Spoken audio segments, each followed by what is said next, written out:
आप सबको मैं छठी मैया की कहानी सुनाने वाली हूँ। ध्यान से सुनिए, यह भक्ति और दया दोनों की कहानी है। बहुत पुराने समय में एक गांव था जिसका नाम सूरजपुर था। सूरजपुर नदी के किनारे बसा था और वहां के लोग बड़े मेहनती थे। गांव के बीच एक बड़ा बरगद का पेड़ था जहां लोग बैठकर बात करते थे। उन्हीं लोगों में गंगा और राम नाम का एक सज्जन जोड़ा था। दोनों सादगी से जिए और गांव के सब लोगों की मदद करते थे। उनकी इच्छा थी कि गांव हमेशा खुश रहे, फसलें हरी रहे। लेकिन एक साल गांव पर कठोर दुष्काल आया। ना फसल टिकती, ना नदी में पानी ठीक से बहता। गांव के लोग दुखी थे, घरों में उदासी छाई थी। तब गांव के सबसे बुढ़े व्यक्ति ने कहा कि इस साल छठ के व्रत को और भी पवित्र मन से मनाना होगा। उन्होंने सबको याद दिलाया कि छठी मैया श्रद्धा और सत्कर्म से प्रसन्न होती है। गंगा और राम ने तुरंत ही व्रत रखने का संकल्प लिया। उन्होंने कहा, इस बार हम सिर्फ अपने घर के लिए नहीं, पूरे गांव के सुख के लिए व्रत रखेंगे। गांव के लोग भी तैयार हो गए और सबने मिलकर नदी किनारे सफाई शुरू की। पानी लेने के पत्र साफ किए गए, कपड़े धोए गए और घरों को पवित्र बनाया गया। व्रत के पहले दिन सब लोग सुबह जल्दी उठकर स्नान करके प्रार्थना में जुट गए।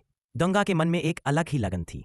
उसने सोचा कि व्रत का अर्थ सिर्फ भक्ति नहीं, बल्कि मनुष्यता भी है। उसने देखा कि गांव के किनारे एक गरीब परिवार भूख और परेशानी में जी रहा था। उस घर में छोटे छोटे बच्चे थे जो रोटी के बिना सो जाते थे। गंगा का दिल पिघल गया और उसने अपने हाथों से बनाया प्रसाद उनको दे दिया। उन्होंने हाथ जोड़कर धन्यवाद किया और प्रसाद को पवित्र समझकर खाया। वापस आते हुए गंगा ने राम से कहा, छठ का असर तभी होगा जब हम किसी का जीवन बदल सकें। राम ने मुस्कुराकर हाँ में सिर हिलाया और कहा, सच्ची पूजा वही है जो किसी की मुश्किल दूर करे। उस रात जब सब लोग नदी किनारे दिया जला रहे थे, ठंडी हवा चल रही थी और चंद्रमा पानी में चमक रहा था, गंगा ने आंखें बंद करके छठी मैया से मन की बात कह दी। उसने कहा, माँ, मेरे गांव में फिर से हरियाली ले आओ। उस पल उसके दिल में अजीब सी शांति उतर आई। अगली सुबह कुछ गांव वाले नदी के पार एक पुराने कुआं तक गए।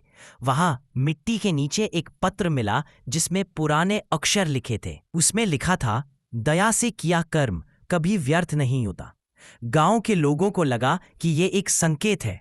सब ने मिलकर फैसला किया कि कुआं को साफ करके दोबारा पानी का साधन बनाएंगे। दिन भर मेहनत हुई, रात को दिया जलान के साथ प्रार्थना हुई। बड़े छोटे सब ने मिलकर हाथ बटाया। कुआं साफ होने के बाद उसमें पानी भरना शुरू हुआ। धरती ने जैसे बारिश का इंतजार किया था वैसे ही जल फिर से प्रकट हो गया। उसके बाद सबने मिलकर छोटा तालाब बनाया जिसमें कुआं का जल जमा होने लगा। कुछ ही दिनों में खेत हरी होने लगे, गेहूं के दाने फिर से मोटे होने लगे। गांव पर फिर से जीवन की मुस्कान आ गई। व्रत का बड़ा दिन आ गया था। सुबह की पहली किरण के साथ सब लोग नदी किनारे खड़े हो गए। अर्घ्य दिया गया और छठी मैया के गीत गूंज उठे। गंगा ने प्रार्थना के समय मन में माँ से कहा, माँ, बस इतना वरदान दो कि मेरा गांव कभी उदास ना हो। उसकी प्रार्थना के बाद गांव की जिंदगी बदल गई। लोगों ने एक दूसरे की मदद का संकल्प लिया। हर साल तय किया गया कि किसी भी दुखी परिवार को अकेला नहीं छोड़ा जाएगा। बच्चे नए उत्साह से खेलने लगे और बुजुर्ग गर्व से खुश हुए। इस कहानी का संदेश यह है, भक्ति तभी संपूर्ण होती है जब उसमें करुणा और सेवा शामिल हो। श्रद्धा सिर्फ शब्दों से नहीं, कर्म से साबित होती है।